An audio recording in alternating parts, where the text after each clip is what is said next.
mucho se ha cuestionado estos proyectos o estas leyes o estas iniciativas de facilitación de la inversión. Y hemos tenido leyes, la 30230 para algunos, ¿no?, que ha sido cuestionada porque atenta contra las competencias del organismo de fiscalización ambiental, contra el mandato del sector ambiente, ¿no?, y le ha quitado competencias al sector ambiente y con aras a promover inversión.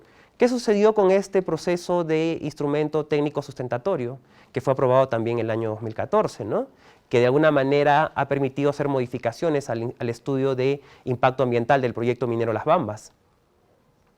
Que el instrumento por sí no es malo, sino cómo lo empleamos y bajo qué características hacemos modificaciones que pueden resultar de gran impacto.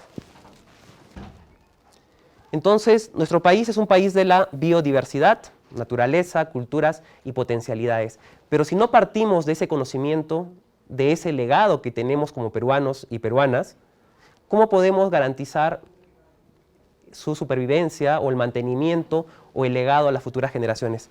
Siempre a mis alumnos de Derecho Ambiental les digo, ¿no?, el derecho ambiental es un derecho distinto al derecho que nos enseñan en la universidad, ¿no?, porque es un derecho no tradicional, rompe muchos esquemas, ¿no? Por ejemplo, nos hablan del desarrollo sostenible y ustedes también deben haber oído el concepto, ¿no? Utiliza de manera adecuada sin comprometer los recursos para las generaciones que vienen. ¿Cómo el derecho puede regular algo para generaciones que no han nacido, cuando el derecho regula cosas concretas? Entonces, ahí también tenemos retos importantes que ya iremos viendo más adelante. Entonces, este es el contexto de mi país, el país de ustedes, donde podemos empezar a echar a andar y entender el contexto y sobre ello empezar a analizar las implicancias. ¿Quiénes son ingenieros aquí? ¿Qué estándares de calidad ambiental tenemos? Agua, aire, suelo. Y tenemos estándares homogéneos para todo el país, ¿no?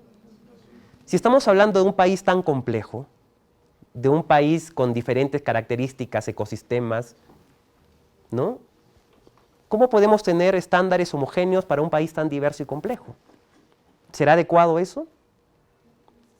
Requerimos analizar. Bueno, hace unos días leía una nota de La República donde la Universidad de San Antonio Abad del Cusco decía que los estándares no son adecuados a la realidad, por ejemplo, de Cusco. Entonces, lo que está establecido hoy en día no necesariamente garantiza que esté bien. Y eso nos lleva desde la academia, desde los profesionales, a cuestionar y a plantear mejoras o cambios, ¿no? Y el derecho ambiental y el mundo ambiental evoluciona de manera permanente y ahí vamos. Diversidad de ecosistemas, un país megadiverso, y siempre digo yo, si queremos empezar a sentirnos distintos los peruanos o los huancaínos del resto del país, ¿qué resaltamos? ¿Qué decimos de nuestro país al resto del mundo? Hay elementos importantes de nuestra identidad, ¿no?, que están reflejadas, que reflejan el legado natural que tenemos, ¿no? El escudo nacional. Yo siempre a mis alumnos también les digo, ¿no?, ¿qué está en el escudo? Unos la llama, ¿no? Imposible, es la vicuña. Y para mí me gusta mucho la historia y hace algún tiempo estuve leyendo los relatos del Inca Garcilaso de la Vega, por ejemplo, ¿no?, que nos contaba, por ejemplo, cómo era, nos cuenta la historia de la vicuña en uno de los libros. Y era una especie que solamente era destinada para vestir a la realeza, ¿no? El pueblo no utilizaba la fibra de vicuña para vestirse. Y cuando llegan los españoles traen enfermedades con los animales y se extingue y se empieza a perder esta especie, ¿no? Y el trabajo, por ejemplo, del doctor Brack en la época de los 70 permitió, la vicuña estaba en peligro de extinción. Es uno de los aportes que los peruanos hemos dado al mundo también. Estaba en peligro de extinción y a raíz del trabajo que hacen Pampa Galeras, de 2.000 ejemplares, que ya estaba casi prohibido el comercio de la fibra de vicuña, hoy tenemos cerca de 200.000, ¿no? Entonces, ¿y la fibra de vicuña vale cuánto? $500 el kilo. ¿Cuánto vale el kilo de lana de oveja? ¿No? Entonces, ¿hacia qué podemos apostar? Eso también nos presenta un reto. Y para mí en derecho ambiental es importante resaltar la vicuña porque fue la primera ley conservacionista que se dio en el Perú. Bolívar, en el Cusco, da la primera ley para conservar esta especie, ¿no? 1800 y tantos. Y dice, conservar esta especie, está prohibida su cacería y dice que aquella persona que case, ¿no?, va a ser sancionada con 3 centavos. Una ley muy puntual que garantiza el mantenimiento de esta especie, pero que no cumplió los objetivos. El otro elemento que está en nuestro escudo es el árbol de la quina, ¿no? No el árbol de la quinoa, ¿no? Porque también me dicen eso a veces. ¿Y quiénes han conocido o conocen un árbol de la quina? Si no conocemos lo que tenemos, lo que es nuestra identidad, ¿cómo pretendemos construir o amar nuestro país? Ese siempre es mi reto, ¿no?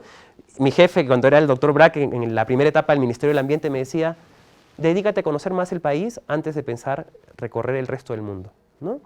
¿Cómo podemos decir yo amo mi país si no conozco lo que tengo? ¿Qué áreas protegidas tenemos en la región Junín? ¿No? La Reserva Paisajística Noriao y Oscochas, ¿no? Y la área de conservación regional Huaytapallana, ¿no? Entonces, parte de esa es nuestra identidad nacional, pero también la identidad de la región. Entonces, parte de eso es conocer, porque en base a ello, no es lo mismo decir, yo hablo de las áreas protegidas porque lo leí en un documento y lo revisé y lo vi en, no sé, pues en un documental, que recorrerlas y conocerlas. Estas son nuestras áreas protegidas, ¿no? Las joyas de los peruanos y del mundo, más de 19 millones de hectáreas. Imagínense, 19 millones de hectáreas es muchísimo, es casi 2 o 3 países de Europa o de Centroamérica. Y mantienen elementos únicos, irrepetibles de nuestra biodiversidad y están destinados para legar lo que tenemos a las generaciones venideras. Y también contribuyen al desarrollo, ¿no? Porque ahí se piensa que las áreas protegidas son tierras ociosas, que están ahí para no tocar ni no hacer, y no es cierto. Es un sistema único que incluye áreas como Paracas, el Parque Nacional Huascarán, el Parque Nacional del Manu, la Reserva Nacional Pacaya-Samiria, la Reserva Nacional Tambopata, que en los últimos años, desde el 2009, ha venido incrementando su nivel de visitas y es una de las áreas más visitadas del país, a pesar de las serias, fuertes amenazas que tiene y presencia de minería ilegal dentro de ella, ¿no? Y la pava aliblanca, que es otra especie que también los peruanos debemos sentirnos orgullosos porque estuvo en peligro de extinción y hoy en día ha sido recuperada con el aporte del sector empresarial, ¿no? Y fue salvada de la extinción. Desiertos, pirámides y algodones de colores, ¿no?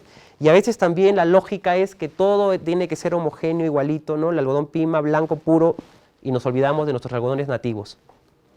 Hoy en día la demanda también del mercado pide productos únicos, que no usen tintes de colores o tintes artificiales, ¿no? Entonces, eso también es parte de nuestro legado.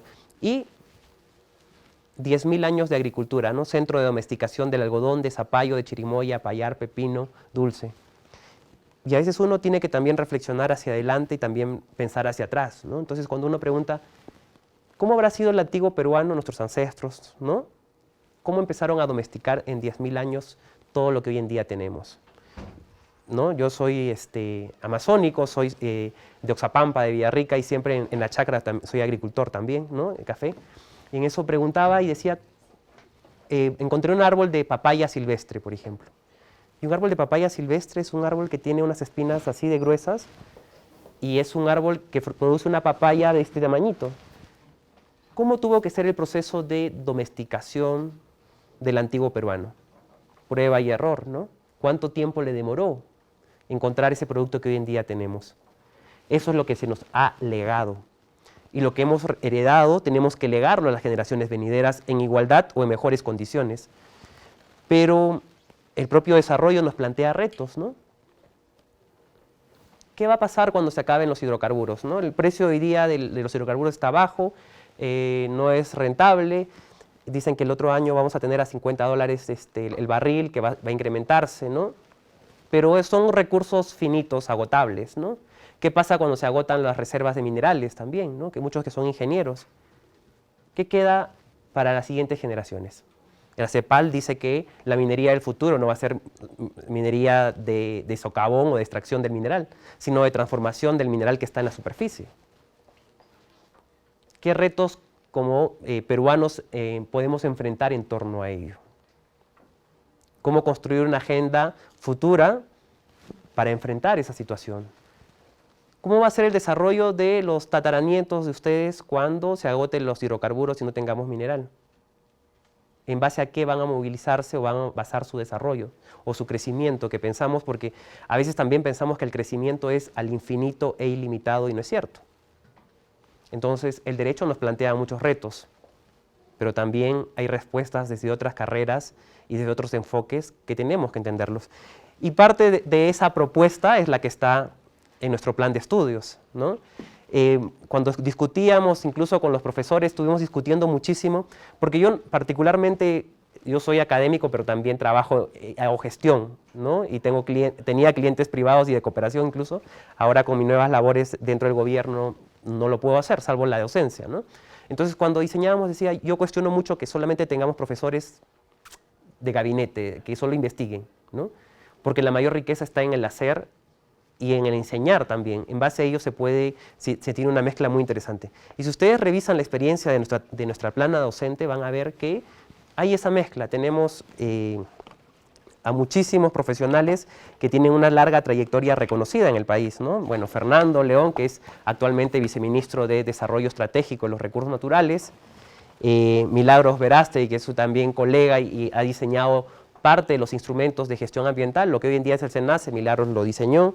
César Ortiz, que también es huancaíno, él es miembro del Consejo Directivo del Organismo de Evaluación y Fiscalización Ambiental, tuvimos la oportunidad de ser miembros del Consejo Directivo en el pasado, entre otros grandes profesionales, ¿no? De la Autoridad Nacional del Agua, Paola, que ha diseñado algunos instrumentos, es funcionaria de la Autoridad Nacional del Agua, Doris, que en algún momento fue directora del Ministerio del Ambiente y con ella diseñamos todo el proceso de ordenamiento del territorio en Madre de Dios. Entonces, si uno empieza a ver el enfoque que tiene nuestro programa, está enfocado en una realidad nacional con elementos para potenciarlos y para contribuir y sean útiles. Por ejemplo, bueno, casi todos deben tener en gran medida mi edad, ¿no? Yo tengo 37 años y tengo más de 10 años trabajando en materia ambiental, pero cuando yo estudié historia, por ejemplo, no me enseñaron que teníamos Caral, una de las ciudades más antiguas bueno, la ciudad más antigua de América y una de las ciudades contemporáneas a las grandes culturas, ¿no? Entonces, ¿cómo también transforma esto y nos hace entender las prácticas del pasado? Porque si no vemos al pasado, tampoco podemos construir hacia el futuro. Hagamos investigación y veremos que algunas sociedades, algunas culturas, a raíz del agotamiento de los recursos, han desaparecido, se han extinguido. Y esto nos plantea retos para la sostenibilidad. Los Andes, 20.000 años de historia, ¿no? Culturas precolombinas que construyeron 1 millón de hectáreas y terrazas o andenes. De ser un país que producía o generaba áreas agrícolas, hemos pasado a reducirlas, ¿no? Y la papa, que es andina, ¿no? 91 especies silvestres, 3 domesticadas, 2.321 variedades y el banco genético del mundo. Y en Junín tenemos un centro importante de papa, ¿no?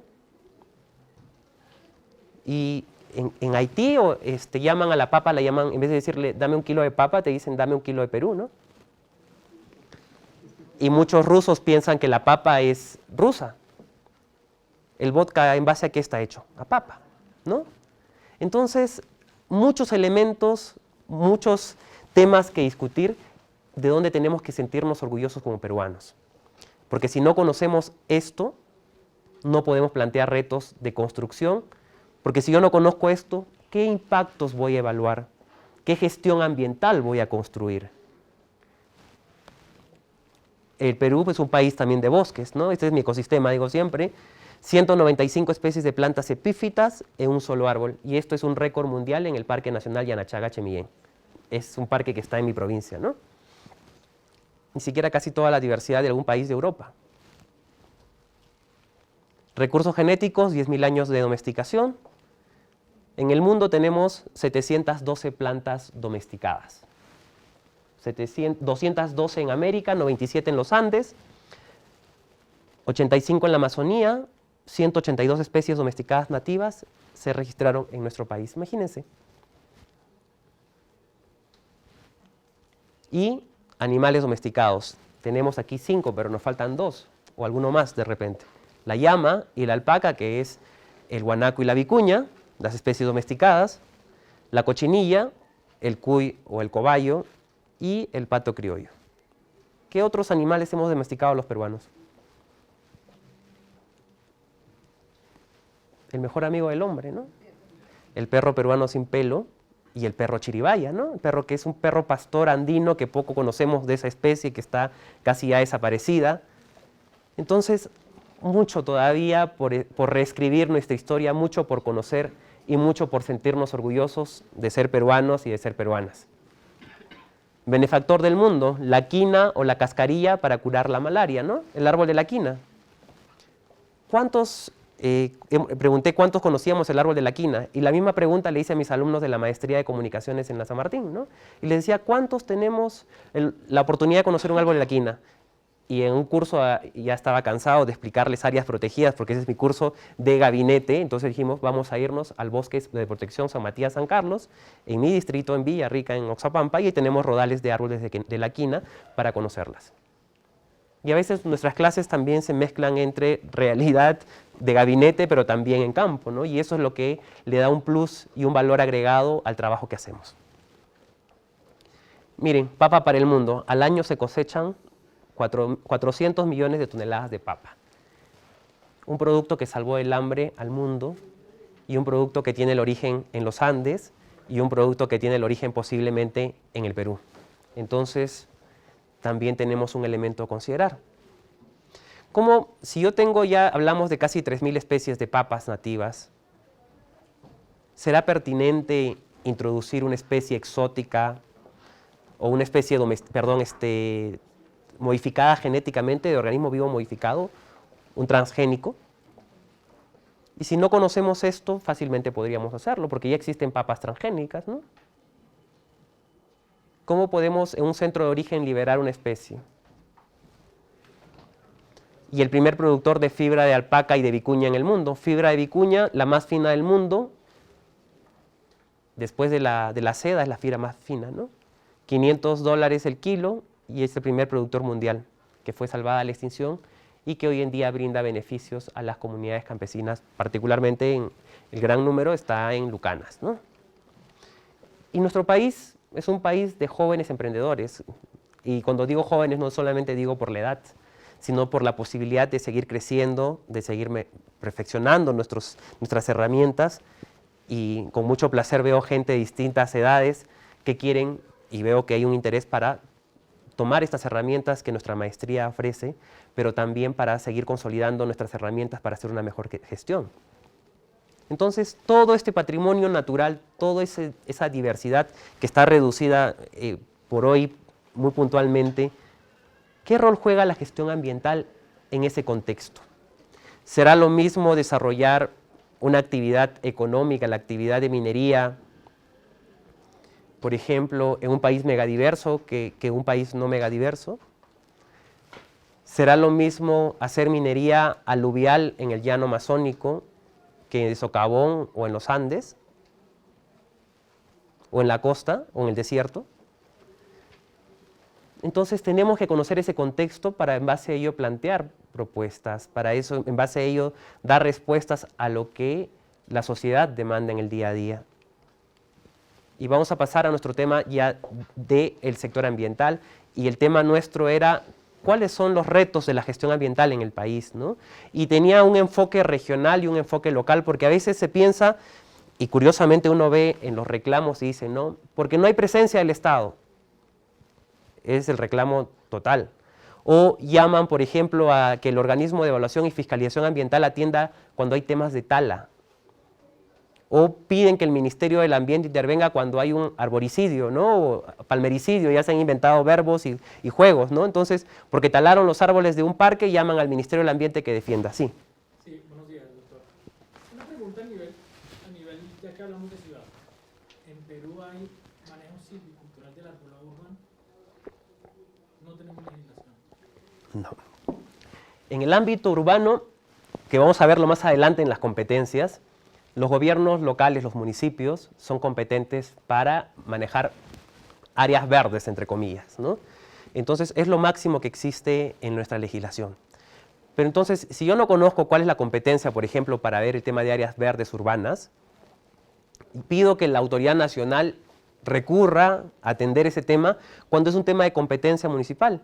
O hay un incendio forestal, piden que intervenga el Ministerio del Ambiente. Y yo digo, el Ministerio del Ambiente no son los bomberos, ¿no?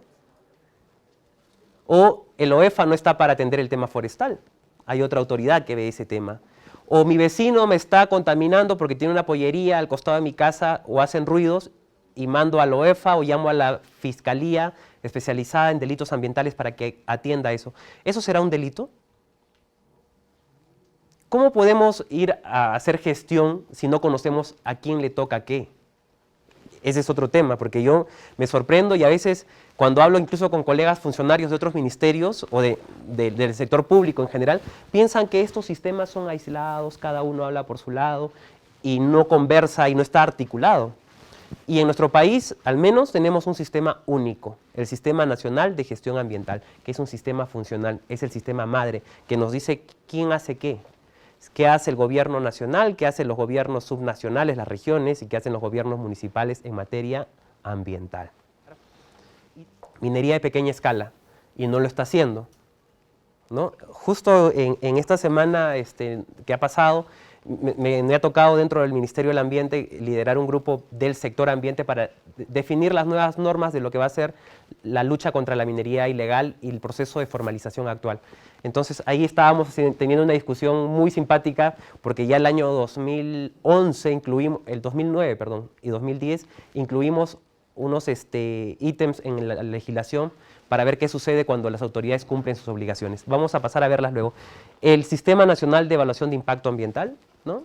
Y todo el mundo sabrá, más que uno, desde la experiencia abogadil o de consultor para elaborar estudios o instrumentos ambientales, el Sistema Nacional de Información Ambiental, el Sistema de Áreas Protegidas y el Sistema de Fiscalización Ambiental. Estos 4 sistemas, bueno, se llaman sistemas, pero en la práctica son subsistemas del sistema madre, se articulan, conversan y vamos a ver cómo funciona. El Sistema de Evaluación de Impacto Ambiental y el tema del Sistema Forestal y de Fauna Silvestre está a cargo del Servicio Forestal y de Fauna Silvestre, el SERFOR, que de alguna manera conversan, se articulan, pero que todavía creo yo que requieren mayor avance y en algún marco, en la Ley de Recursos Hídricos, por ejemplo, dicen que cuando la ANA se consolide, dice la ley, podrá pasar al Ministerio del Ambiente, ¿no? Y han habido discusiones y hay propuestas de que la ANA pase al sector ambiente, de que el SERFOR pase al Ministerio del Ambiente también. Esas son discusiones todavía muy abiertas, pero sí de todas maneras se articulan. El día de hoy no tenemos tanto tiempo, por eso he decidido priorizar en estos 4 subsistemas nuestros que ya de por sí son bastante complejos y bastante discutibles. Entonces vamos a pasar en el CIA y a veces en el Perú cuestionamos muchísimo la actividad productiva, extractiva, ¿no? Se cuestiona mucho, por ejemplo, el desarrollo de la actividad minera, pero es una actividad importante que aporta muchísimo a las economías nacionales, a la economía nacional, perdón. Pero curiosamente es el sector minero y el subsector minero y el subsector hidrocarburos quienes dieron las primeras herramientas en impacto ambiental. La primera norma de impacto ambiental se dio en los 90. Pero después de esto tuvimos la ley 27446 que crea este sistema, ¿no? Dice es un sistema único, a partir de la entrada en vigencia de esta ley, todo tiene que ser homogéneo. Todos los estudios de impacto ambiental del sector minería, hidrocarburos tienen que tener cierta homogeneidad, ¿no? Pero también la ley señalaba que se iba a reglamentar en 60 días. 2001 y recién se reglamentó el año 2009. Y el Ministerio del Ambiente se crea el 2008. Tuvimos un primer trabajo de regular o de reglamentar esta ley el año 2009, un trabajo previo. Y a partir de la entrada en vigencia nos señala que tenemos al Ministerio del Ambiente como el ente rector, ¿no? El responsable de administrar y manejar y dar los lineamientos para todas las herramientas y los instrumentos de gestión ambiental. Luego tenemos autoridades sectoriales nacionales, porque hasta hace poco el Ministerio de Energía y Minas aprobaba los estudios de impacto ambiental, por ejemplo, para gran minería, y hoy en día los aprueba el SENACE, ¿no? Minería asumió el 28 de diciembre del año 2015, y este año en julio ha asumido la aprobación de estudios de impacto ambiental para el tema de transportes, ¿no? Entonces también tenemos dos primeras actividades que son excepción a la regla. Luego tenemos autoridades regionales y luego tenemos autoridades locales, ¿no? Es decir, el CIA señala que una región y un municipio podrían aprobar instrumentos ambientales o de manera general un estudio de impacto ambiental. ¿En la práctica sucede eso? Bueno. Entonces, la evaluación de impacto ambiental, no voy a repetir porque ya muchos de ustedes son expertos, evaluadores o elaboradores de estos instrumentos ambientales, pero básicamente lo que voy a resaltar es que es de naturaleza preventiva lo que esté en el CIA, ¿no? Antes. ¿Y qué pasa con actividades que tienen impacto y que ya están desarrollándose y no tienen estudio de impacto ambiental? ¿Qué tipos de instrumentos planteo ahí? Los PAMA, ¿no? Pero ya los PAMA también ya casi están extintos, ¿no? Ahí tenemos los instrumentos correctivos, ¿no? Entonces, los IGAC, ¿no? Porque, por ejemplo, el complejo metalúrgico La Oroya el año pasado ya no tiene un PAMA, tiene un instrumento de gestión ambiental correctivo, un nuevo instrumento que fue diseñado para la pequeña minería y artesanal y ahora está destinado para este tipo de actividad. ¿Y por qué se llegó a la evaluación de impacto ambiental? ¿Alguien sabe? ¿Por qué se preocupa la gente el año recién 90 de hacer estudios de impacto ambiental? Y el año 2001 recién pretendemos homogeneizar el sistema, ¿no? Muy bien, efectos, ¿no? Durante la segunda mitad del siglo XX se empezaron a ejecutar grandes proyectos de carreteras, ¿no? Colonizadoras, industrias, sin tomar en consideración los impactos ambientales y los derechos de las poblaciones locales. Era hacer el trazo para construir una carretera y hacías el trazo y ya, ¿no? Solo se contaba con el proyecto. No se tomaba en cuenta los impactos, no se estudiaba la aptitud de los suelos, ¿no? Y muchos de estos proyectos fueron financiados por la banca internacional y por la cooperación técnica internacional. Entonces, cuando se empiezan a evidenciar los impactos, empiezan a cuestionarse la actividad, ¿no? Entonces, esas críticas empezaron a generarse a nivel internacional y decían cómo el banco tal o la corporación tal puede financiar y generar con ese financiamiento este tipo de proyectos. Miren, la bajada de aquí nomás, en Carpapata, ¿no? De Tarma hacia Chanchamayo. Todo esto eran bosques antes de la construcción de esta carretera, ¿no? Sin estudio de impacto ambiental, miren, tenemos y ahí a veces la gente hasta quema la roca madre, ¿no? Uno pasa por Carpapata y ve qué está sucediendo. Y tenemos todos los años en época de lluvias caídas de rocas, interrupción de la vía, y eso no es planificado, ¿no? Entonces, ¿cómo una mala decisión o cómo no controlar los impactos encarecen un producto de la gente que trae la selva central hacia la costa?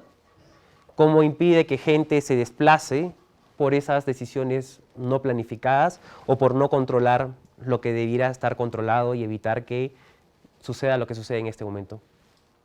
O con lo que sucedió en el puente Yanango, ¿no? Estamos hablando de Junín, ¿no? Y ahora están haciendo un túnel bajo el río, ¿no? Entonces, ¿y de dónde salen todos esos costos, esos recursos? ¿Nos los regalan? Salen de nuestra contribución, de nuestros impuestos, salen de nuestro bolsillo. Entonces, esas decisiones no planificadas terminan cargándonos en las cuentas y terminamos pagándolos todos nosotros. Y por tanto, el tema ambiental que protege plantitas y animalitos no está garantizando plantitas y animalitos. Está garantizando que las decisiones que se tomen sean las más pertinentes y las adecuadas y evitemos que a futuro tengamos que asumir los costos por una mala decisión. O una mina abandonada antes de la obligación de hacer un EIA y el plan de cierre. Esto es en Santo Domingo, en Ancash, que podríamos replicar esta foto quizá alguna unidad minera abandonada en Junín, ¿no? Mina abandonada, aguas ácidas antes de la obligación de hacer un EIA. En el Perú, ¿cuántos pasivos ambientales mineros tenemos? Cerca de 9.000, ¿no? Entonces, ¿cómo vas a ir tú a tocarle a una comunidad campesina en los Andes y decirles quiero desarrollar un proyecto minero cuando ve este tipo de prácticas? Van a pensar que la práctica sigue siendo como la del pasado, ¿no? Entonces eso también nos plantea retos. ¿Y hay buenas prácticas en la gestión ambiental? Sí. Miren, esta es la reconstrucción del paisaje después de actividad minera Yanacocha en Cajamarca. Esas son fotos reales, por cierto, ¿eh? ¿No? Entonces, ¿hay estándares? Sí. ¿Hay cumplimiento? Sí. Y quizá uno puede decir, si Yanacocha hace bien las cosas, ¿por qué tanto cuestionamiento a la actividad minera? Y ahí quizá yo pueda responder por qué tiene un enfoque social nuestra maestría. Yo puedo tener el mejor técnico, el mejor ingeniero, pero si no entiende hoy en día cómo funcionan las dinámicas sociales, nuestro proyecto va a fracasar. Si no me pongo a ver y a poner en la situación de la otra persona que la iniciativa puede traer muchos beneficios, sí, como lo trajo Cajamarca, ¿no? Y que nadie niega que el beneficio llegue, que lleguen los recursos, que llegue mayores compras, pero si ves que el beneficio llega a otros y no te cae un poquito o no llega a ti, o no te relacionas de manera adecuada con quien va a ser tu vecino por algún tiempo, es casi muy similar que ustedes vivan en un lugar y llegue alguien a su casa y pase y no lo salude y no lo respete, ¿no? Entonces las relaciones se construyen desde las bases. Porque si empezamos mal, eso no, podré de repente decirle, te voy a compensar con 300.000, que ha sucedido en un proyecto último, ¿no? Para reubicarte. Y la gente va a querer más y más, ¿no? Entonces, si no tenemos un diálogo abierto, una construcción de buenas relaciones, nuestro proceso, nuestro proyecto, nuestra iniciativa millonaria, como queramos verla, va a tener serios problemas. Y esos costos de tener un proyecto con la inversión realizada suelen ser mucho más caros a veces que haber llevado un buen proceso desde el inicio. Los estudios de impacto ambiental, ¿no? Categorías. Dependiendo de la complejidad, yo establezco categoría 1, categoría 2 o categoría 3, ¿no? Si quiero construir un grifo o una gasolinera, o voy a ubicar un cementerio, requiero una declaración de impacto ambiental. Si voy a mejorar una trocha carrozable que ya existe, ahí requiere un estudio de impacto ambiental semidetallado. Pero ¿qué pasa con los alcaldes en general de nuestro país, ¿no? Y con los gobiernos regionales? Tienen la brillante idea de construir y conectar, ¿no? Que no está mal, desconociendo el marco normativo. Yo conozco un alcalde en Cusco que se iba a la cárcel por construir una carretera sin un estudio de impacto ambiental.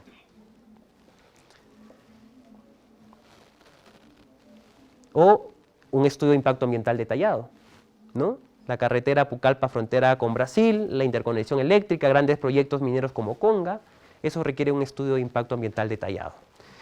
Y el marco normativo también nos dice, ¿no?, quiénes son las entidades autorizadas, que están registradas. Yo he estado registrado hasta hace poco, que he renunciado a 2 consultoras para elaborar estudios de impacto ambiental en el sector hidrocarburos y en el sector minería, y transportes.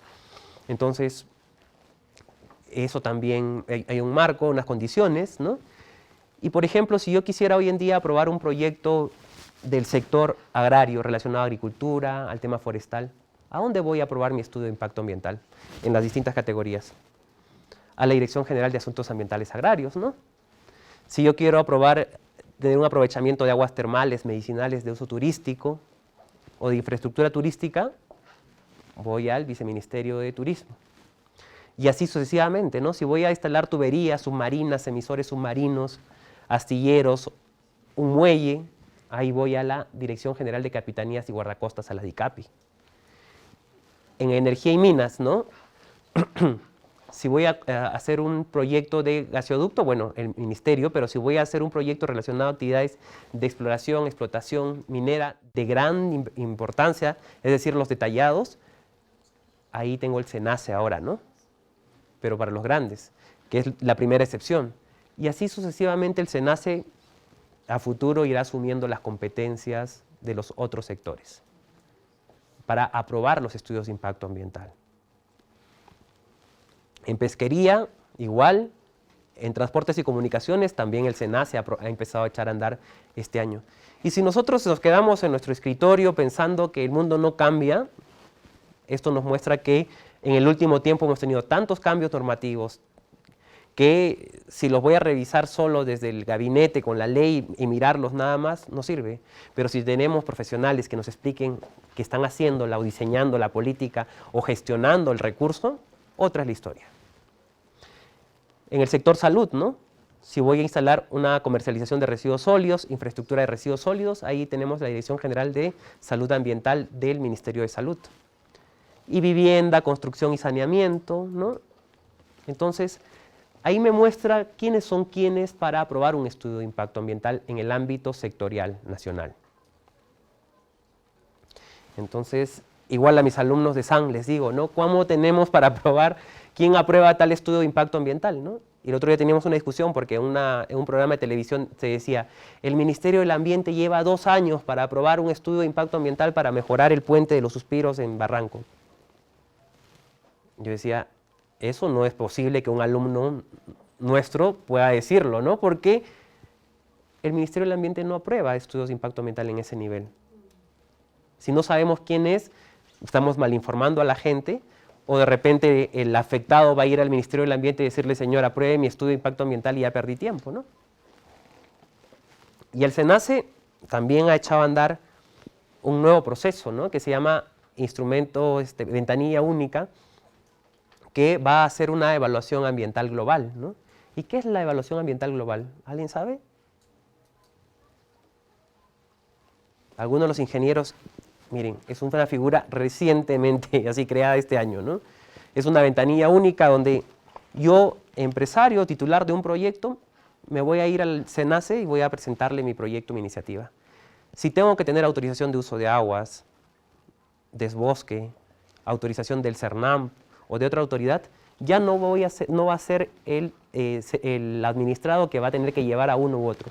En esa ventanilla presento absolutamente todo y el SENACE se encarga de articular y tener un sistema en línea para aprobar el estudio de impacto ambiental en 150 días.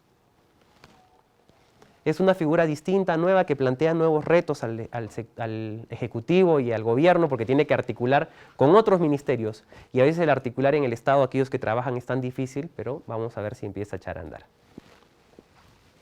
Los gobiernos regionales. Pequeña minería y minería artesanal. ¿Cuántos mineros tenemos en el último tiempo que se han amparado en un proceso de formalización? Cerca de 76.000, perdón. ¿Y de esos cuántos han aprobado los instrumentos ambientales los gobiernos regionales? No superan los 8 a nivel nacional, que representan un universo de 1.100 personas naturales.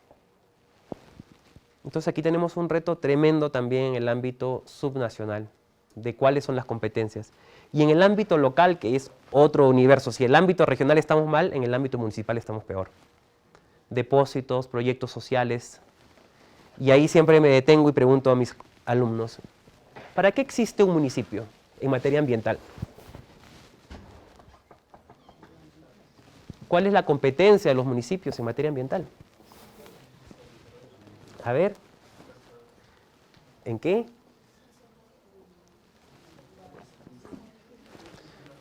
¿Para qué está el alcalde o la autoridad municipal en materia ambiental? Manejo de residuos sólidos, manejo de aguas residuales, ordenamiento territorial en el ámbito urbano, ruido, ¿no? En general, humo y todos esos elementos. Y muchas veces nadie sabe qué hace el municipio. Piensan que el alcalde está para hacer grandes, complejos estadios, ¿no? O hacer, en las zonas donde han tenido gran importancia el tema de canon, construir estadios, piscinas olímpicas, el monumento a, no sé, no voy a calificar. Pero entonces, ¿para qué está el alcalde en el ámbito municipal, en la autoridad municipal? ¿Saben cuántas plantas de manejo de residuos sólidos tenemos a nivel nacional? ¿Cuántos municipios son? 1.800 y tantos, ¿no? ¿Saben cuántos municipios? 8.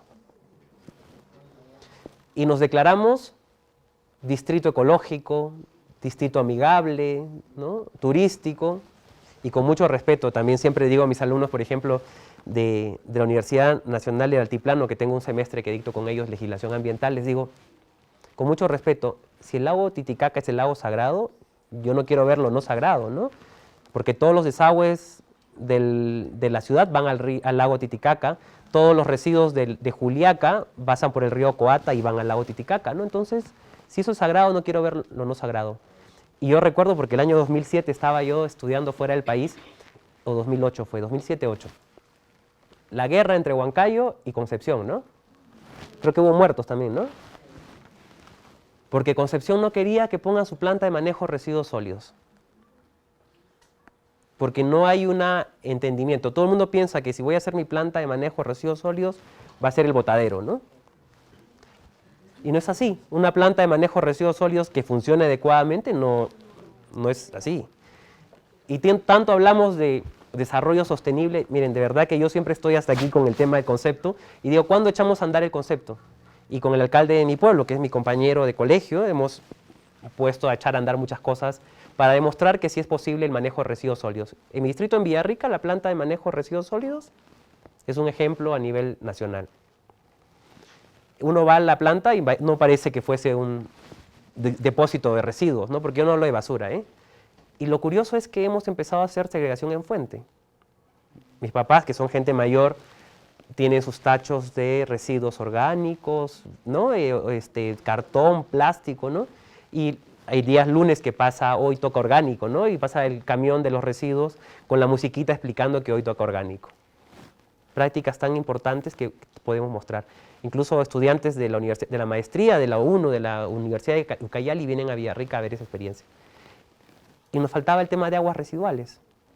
Y vía una alianza público-privada, y aquí tenemos también a un experto que nos va a enseñar esas iniciativas, que es Raúl Lamas, que es un ingeniero de Yale, ¿no? Que nos va a enseñar cómo hacemos esas alianzas público-privadas, las famosas APP. Y en mi municipio tenemos una alianza público-privada con el Banco de Crédito y estamos construyendo nuestra planta de manejo de aguas residuales, que va a ser una de las pocas ciudades del país que trate sus aguas residuales y deje de botar desagües a un cuerpo de agua. ¿Eso es caro? ¿Eso, dónde está el gestor municipal o el responsable? ¿No? Dicen, no hay plata, no hay recursos. Entonces, pero hay ingenio, ¿no? Entonces el MEF da incentivos económicos a aquellos que hagan segregación en fuente. El Ministerio del Ambiente da asistencia técnica a los municipios para que elaboren sus PIPs en torno a manejo de residuos sólidos. ¿Cómo es posible que los profesionales no podamos descubrir o ver estas posibilidades y plantear respuestas inmediatas? O en el tema de aguas residuales, yo recuerdo una colega que en Oxapampa, por ejemplo, ella tiene su casita, su finca, y tiene sus pozas de manejo de aguas residuales, con plantas, ¿no? Típicas de la zona que manejan o limpian o purifican el agua, por así decirlo, en pozas de 3x3. 3 pozas de 3x3 y al final el agua que sale y va al río es agua limpia. Tenemos que, y a veces los alcaldes piensan, ¿no? No, tenemos que tener una gran planta de manejo de aguas residuales, una gran planta de manejo de residuos sólidos, o tenemos que tener la maquinaria, ¿no? Yo les confieso algo, un tema de residuos sólidos era un tema de preocupación del doctor Brack, ¿no? En el pasado, antes en el Ministerio del Ambiente, y el doctor Brack también es doctor honoris causa de la Universidad Continental, ¿no? Y uno de esos temas que tanto le preocupara era el manejo de residuos sólidos. Y el 2010-11 hicimos todo para gestionar un crédito con la cooperación JICA y con el BID, para financiar 32 grandes rellenos sanitarios a nivel nacional. Y eran municipios que ya tenían PIPs aprobados y todo eso, ¿no? Y ahora que regresé al MINAM, no hay ni una planta de residuos sólidos construida, lamentablemente. Qué triste, ¿no? Porque dijo 5 años y no hay ninguna planta construida. Y luego se estaban comprando las maquinarias como adelanto, ¿no? Y digo, es decir, vas a utilizar la maquinaria, pero cuando funcione la planta de manejo de residuos sólidos, la maquinaria va a estar obsoleta. Entonces ahí también nos lleva a una posibilidad de empezar a echar a andar qué cosas podemos hacer en el ámbito municipal. Y veámonos también como profesionales que no tenemos que hacer nuestro trabajo o ser parte de una gran empresa, sino un pequeño municipio, cómo empezamos a cambiar lo que no funciona. Y el rol de nosotros como ciudadanos también, ¿no? Bueno, contenido de LIA, el contenido en general de la certificación, voy a pasarlo muy rápido.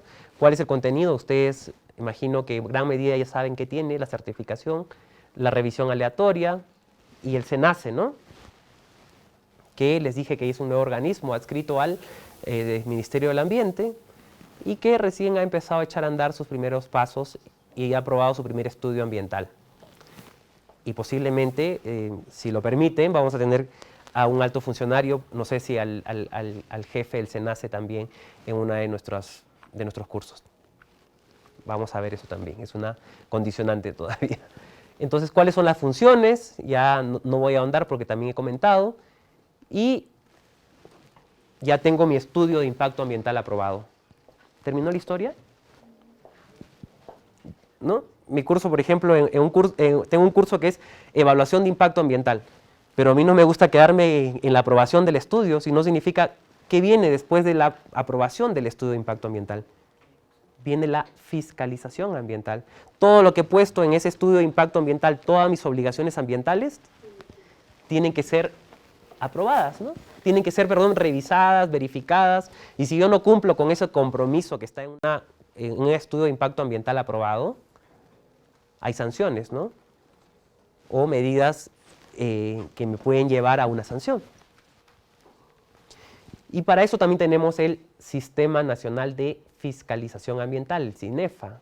Disculpen, pero a veces en el mundo ambiental o en el mundo, todo el mundo plantea nuevas siglas y a veces mareamos y la gente piensa que es más interesante cuando dice las siglas, pero es lo triste porque nadie te entiende, ¿no? Y parte del problema en general de los técnicos o los técnicos vinculados a materia ambiental es que la gente no entiende.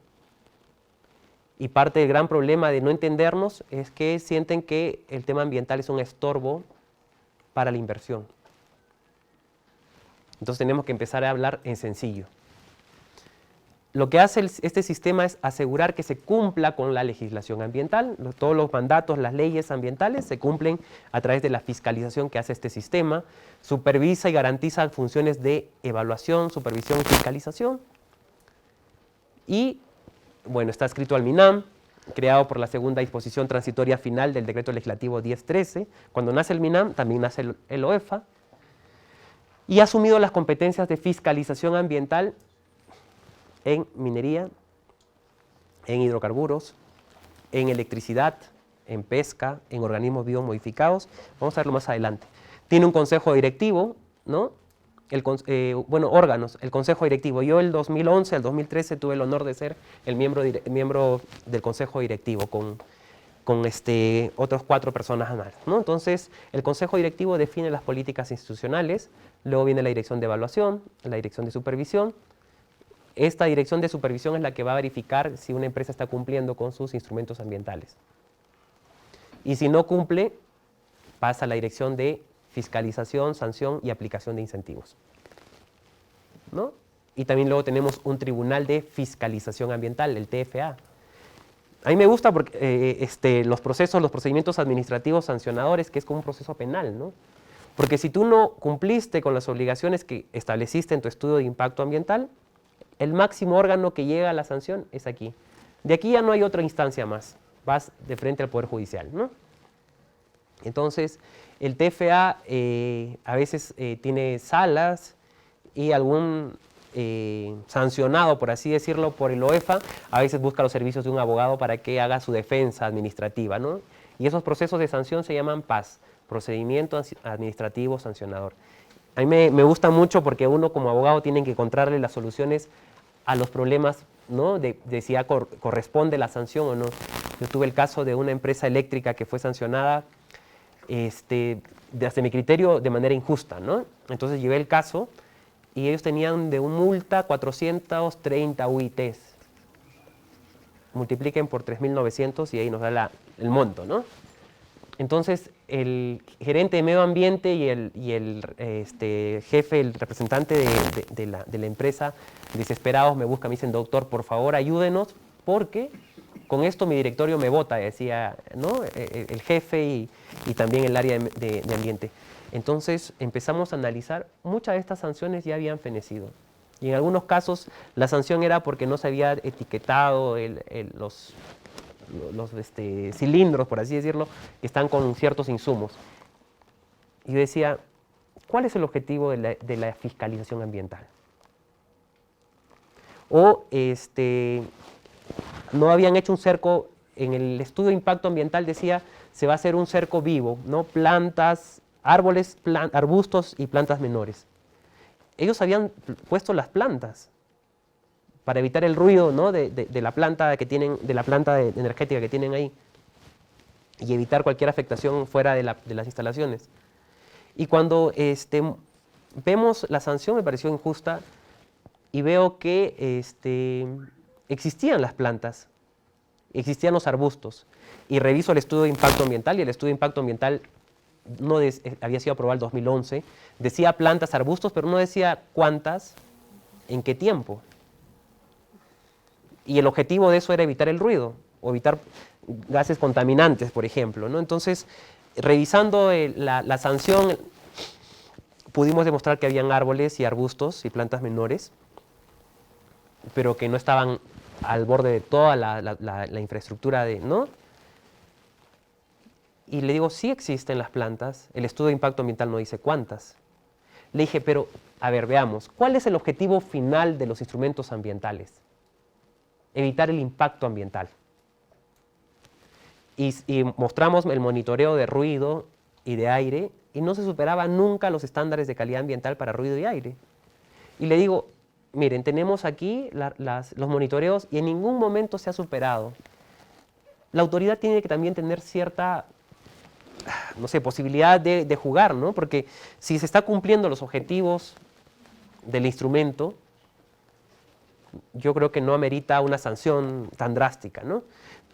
Y por eso también tenemos que tener cierta posibilidad de no irnos a los extremos, porque esto también genera luego cierto cuestionamiento y te ganas ilegitimidad social, ¿no? En un grupo. Pero si hace su trabajo de manera transparente, que corresponde técnicamente, no habría por qué no cuestionar ello, ¿no? Entonces los sectores que están bajo competencia del OEFA son minería, mediana y grande, hidrocarburos, electricidad, pesca. En el caso del subsector producción tenemos 60 subsectores, pero inicialmente pasó papel, curtiembre, cemento y cerveza. Y luego tenemos organismos vivos modificados. Y en el último tiempo, en el subsector producción ha pasado los biocombustibles, biodiesel 100, alcohol, carburante, petroquímica intermedia y final, actividades manufactureras 2710, 2731, 2732 y actividades manufactureras previstas en la división 26. Entonces, de manera progresiva, el OEFA también está asumiendo competencias de fiscalización ambiental de las otras actividades que están en el sector producción. Y así sucesivamente irá asumiendo fiscalización en agricultura, en transportes, en vivienda, construcción, entre otras actividades. Entonces, la capacidad y la necesidad de técnicos dentro de este organismo también cada día es mucha más. Bueno, voy a pasarme el tema, instrumentos. Bueno, esto es cómo funciona el OEFA, ¿no? Evaluadora, supervisora directa es la que supervisa a los administrados, a las empresas, les decía, ¿no? Pero también tenemos de supervisión a entidades públicas. Ahí cuando el colega mencionaba y decía, ¿qué pasa cuando la autoridad no cumple su rol? El OEFA es el ente rector de la fiscalización ambiental y como tal tiene que supervisar que las otras entidades que tienen competencia en fiscalización ambiental cumplan su rol. ¿Qué pasa si el gobierno regional no cumple su obligación de aprobar estudios de impacto ambiental y fiscalizar la pequeña minería artesanal? El mandato hoy en día es claro, ¿no? Si la entidad de fiscalización ambiental no cumple su rol, el OEFA comunica vía un informe a la Contraloría General de la República para que la Contraloría inicie una acción de control e investigue al funcionario y a las autoridades responsables. Pero si fruto de ese incumplimiento de sus obligaciones, el OEFA tiene la potestad de comunicar a la Procuraduría Especializada en Delitos Ambientales para que la Procuraduría denuncie penalmente al funcionario porque por hacer o no hacer está facilitando un delito ambiental, ¿no? yo podría decir, bueno, ¿cuántos alcaldes en el país no están cumpliendo su mandato de manejo de residuos sólidos? Y fruto de ese no manejo de residuos sólidos se está cometiendo un delito ambiental. Y tenemos alcaldes denunciados penalmente por el tema de residuos sólidos. Quizá en algún momento, bueno, tenemos tantos que no resulta interesante o importante el proceso de denuncia, ¿no? Pero todos nuestros políticos tienen pues el sueño de ser casi presidentes, ¿no? Eso también es cierto, ¿eh? Veamos, nuestros políticos son alcaldes de centro poblado, luego de la provincia, quieren ser luego congresistas, gobernadores o quieren ser presidentes. Lo mismo pasó a un exalcalde de Trujillo que estuvo al candidato a la presidencia, no voy a decir su nombre, imagino que se dan cuenta quién es, ¿no?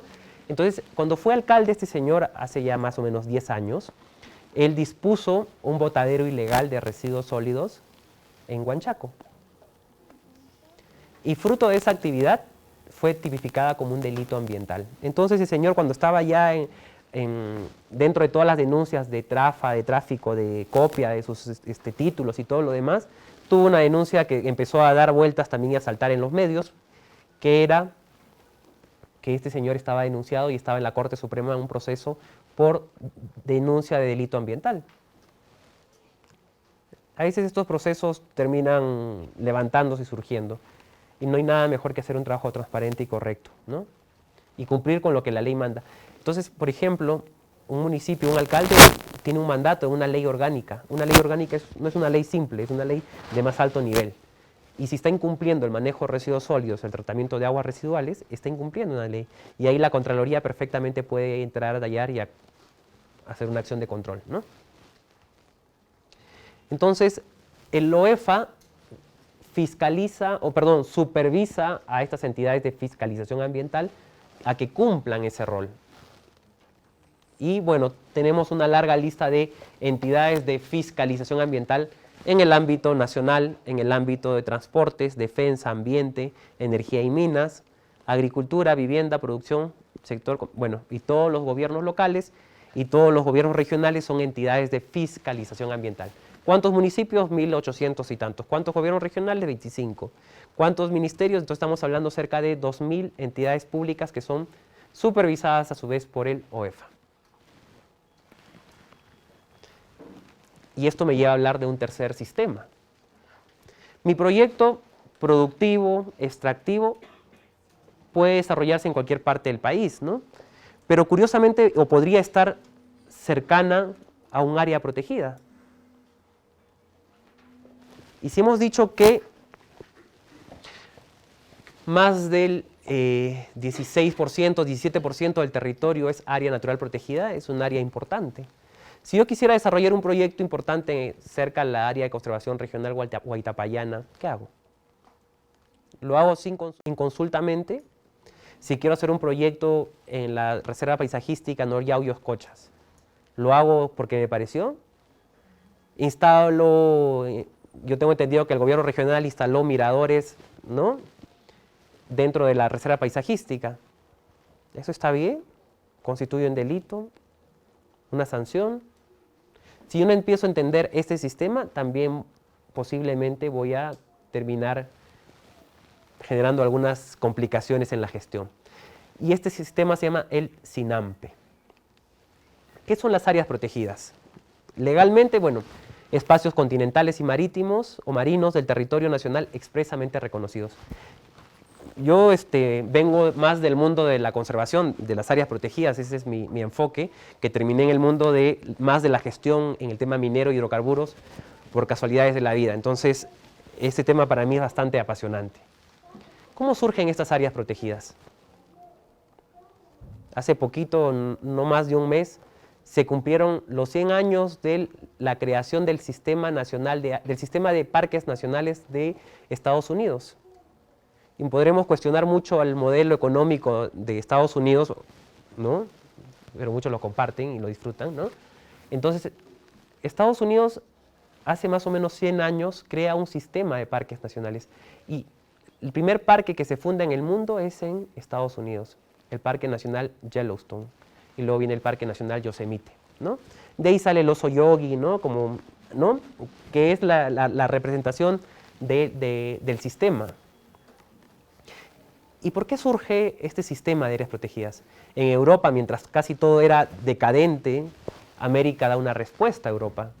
Y dice, si ustedes tienen sus grandes museos, palacios, en América tenemos espacios naturales, áreas naturales de gran valor y de importancia para conservar y para conocer lo más cercano a lo que Dios creó. Y esas son nuestras áreas protegidas. Y crece o nace con un enfoque donde el hombre es malo para la naturaleza y el hombre tiene que salir de esos espacios. Entonces los primeros parques nacionales en Estados Unidos rechazan la presencia humana. Expulsan a los pueblos indígenas norteamericanos y los sacan. Ese es un modelo inicial, pero ese modelo ha cambiado muchísimo, ha evolucionado. En el Perú no podríamos imaginar la conservación de un área protegida sin la alianza con el privado, sin la alianza con las comunidades. Entonces esto requiere articular también, ¿no? Entonces, un país de un modelo económico tan distinto como Estados Unidos, imagínense con un enfoque tan socialista. A mí me parece contradictorio y a la vez tan importante de resaltar, ¿no? Porque de acuerdo al mandato, el sistema de parques nacionales de Estados Unidos es abierto para los ciudadanos. Y si viesen la cantidad de recursos que genera el sistema de parques nacionales, es increíble. El presidente Obama, justo el mismo día que se cumplían los 100 años del sistema, declaró el área protegida marina más grande del mundo. Tienen que verlo, está por Hawái, es una cosa increíble, ¿no? Entonces, creo yo que hay enfoques y contradicciones que podríamos tomarlas, pero que no necesariamente son. ¿Es compatible el desarrollo con la conservación, el crecimiento económico? Sí. Si se acusa al modelo económico tan empresarial en Estados Unidos, ¿por qué un gobierno así como el norteamericano crea el parque nacional marino más grande del mundo? ¿No? Entonces, y a veces ahí no terminamos de entendernos qué rol juega el sector empresarial en la conservación. Constituyen patrimonio de la nación. Eso de patrimonio de la nación es decir que nos pertenece a todos nosotros. Si alguien afecta el Huaytapallana o la reserva paisajística Noyauyos-Cocha, nos están robando a cada uno de nosotros. Y si nosotros lo permitimos, somos cómplices. No es posible su adjudicación en propiedad a particulares. Se establecen con carácter definitivo, esta es una excepción que no voy a tratar ahora porque hay mucho que contar ahí, y se respetan los derechos reales adquiridos con anterioridad al establecimiento del área. Es decir, si alguien estuvo antes, se respeta ese derecho que tiene. Y tenemos 3 niveles de administración. Las áreas naturales protegidas de carácter nacional, que conforman el SINAMPE, y están administradas por el Servicio Nacional de Áreas Naturales Protegidas por el Estado, el CERNAM, que es otro organismo que también fue creado con el Decreto Legislativo 1013 y forma parte del sector ambiente. Las áreas de conservación regional, que son administradas por las regiones, pero declaradas por el gobierno nacional. Los gobiernos regionales identifican qué zonas son prioritarias para su gestión y dicen, esta área es importante para mí.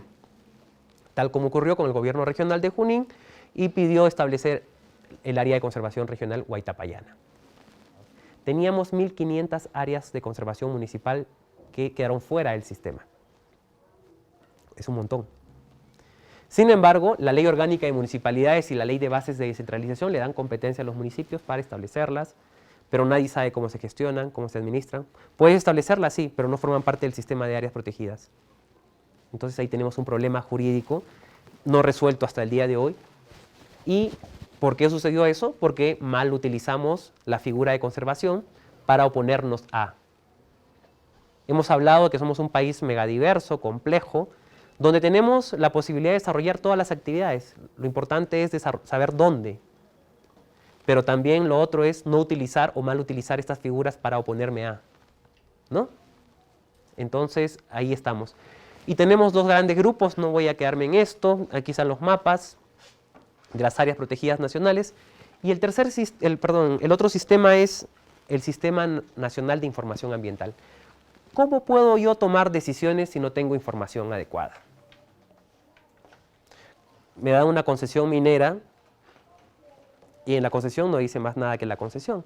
Y descubro que encima está una comunidad campesina. O descubro que hay restos arqueológicos importantes. o descubro que hay un sitio sagrado para algún pueblo local, que los hay.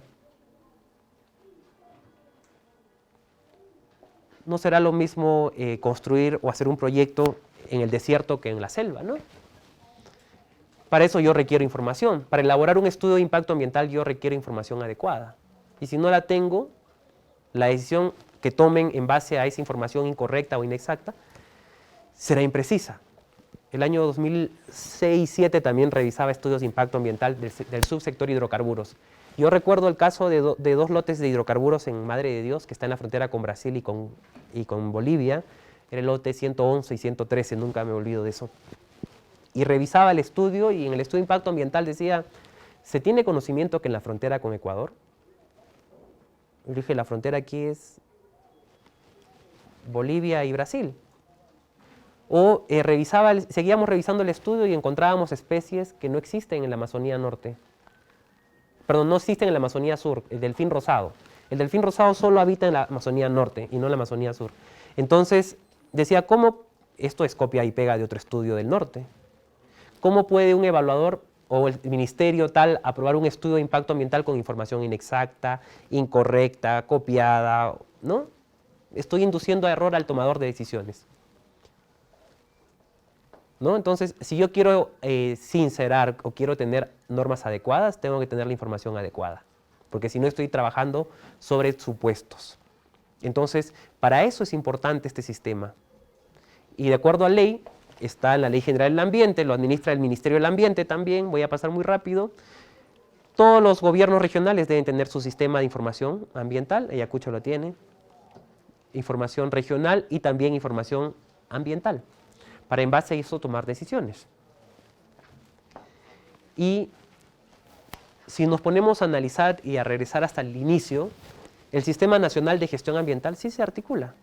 Si yo quiero construir un estudio de impacto ambiental, recurro al Sistema de Información Ambiental. Si mi proyecto está superpuesto cercano a un área protegida, está articulando con el Sistema de Áreas Naturales Protegidas. Si una vez aprobado mi estudio, requiero un instrumento para verificar que se cumpla lo que planteé, ahí está el sistema de fiscalización ambiental. Entonces, la gestión ambiental engloba estos 4 subsistemas y nos permite tomar decisiones adecuadas. El no saber cómo funcionan estos sistemas ya hacen que no pueda gestionarlo, porque no sé a dónde recurrir, quién es quién en el mundo. Y quería pasar a un caso y a un problema, finalmente, para poder ya dejar algunas consultas, algunas discusiones si tienen en torno a nuestro programa. Miren, estas son imágenes satelitales. Yo tengo un problema de fijación con las imágenes satelitales porque nos muestran cosas que son innegables, ¿no? Estos son imágenes satelitales al año 2000, a diciembre de los años, ¿no? Esto, lo que está aquí, toda esta partecita es lo que hoy en día es la carretera interoceánica. No había carretera interoceánica todavía entre Madre de Dios hacia la costa, ¿no?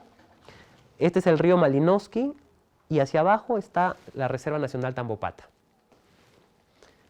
En el año 2008 ya teníamos la interoceánica y aparece una mancha de minería ilegal. Esto es Guacamayo. Y esto desde la carretera hasta aquí es la zona de amortiguamiento de la Reserva Nacional Tambopata. Diciembre del 2009,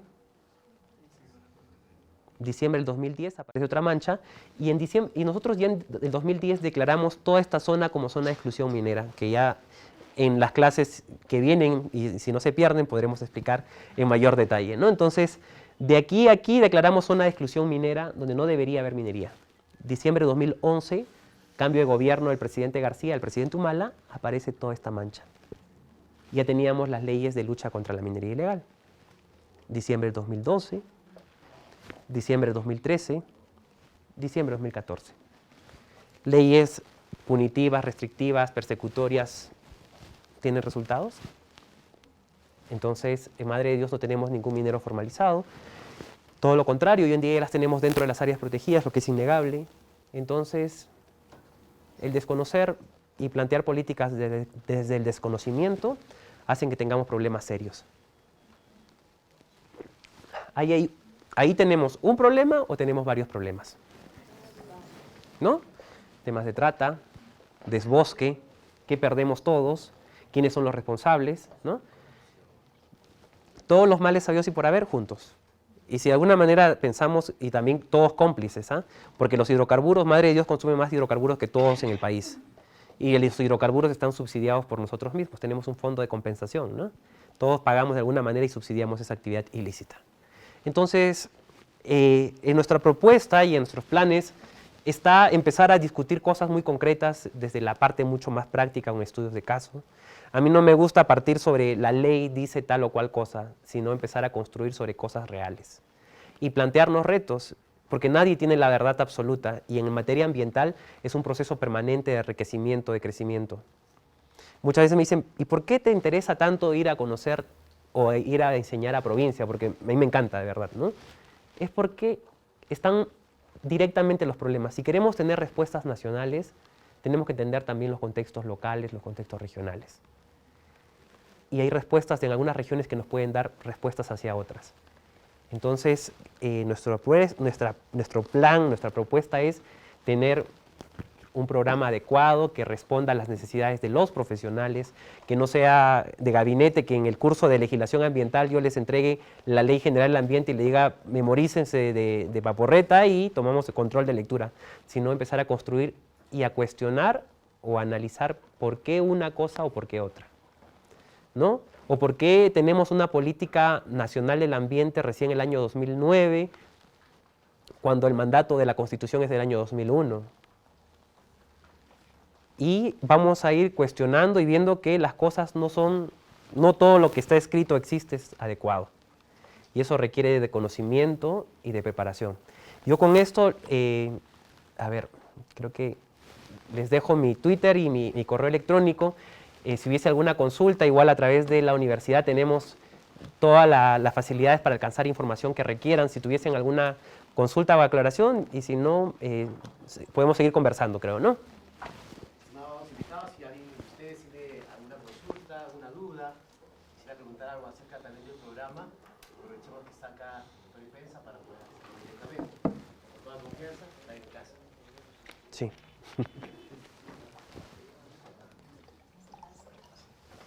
Si no, haré pues ¿cómo se llama? Perdón, mi mensaje a la conciencia, ¿no?